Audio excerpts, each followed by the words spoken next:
তাড়াতাড়ি চল বাবু, এখানে অনেক রোদ। এখানে কি করছিস? তাড়াতাড়ি ঘরে চল। তুমি আমার জন্য খাবার কি এনেছো? আরে বাইরে এত রোদ, আমি গাড়ি থেকে নামতেই পারিনি। খাবার কি আনবো? পরে খাওয়াবো, এখন ঘরে চল।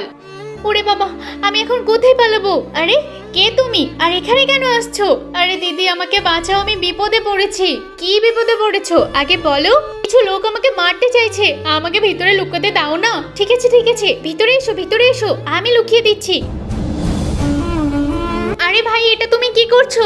এই তোর কাছে সোনা টাকা পয়সা যা আছে তাড়াতাড়ি এনে দে, নয়তো তোর ছেলেকে মেরে ফেলবো। না না, আমার ছেলেকে মেরো না, আমার ছোট ছেলে। তোকে যেটা বললাম সেটা কর, নয়তো এরা কিন্তু বাঁচতে পারবে না।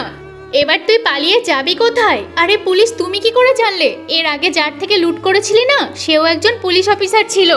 এখন এই বাড়িতে ঢুকি, এই বাড়িতে নিশ্চয়ই একজন থাকবে। এই কি আছে দে দে, আমাকে মেরো না। এই নাও, যা টাকা আছে তোমাকে সব দিয়ে দিচ্ছি, চলে যাও এখান থেকে। স্যার, এর জন্য বড় শাস্তি হয়। এ মানুষের মন নিয়ে খেলা করে, আমার কাছে বিপদ বলে এসেছিল।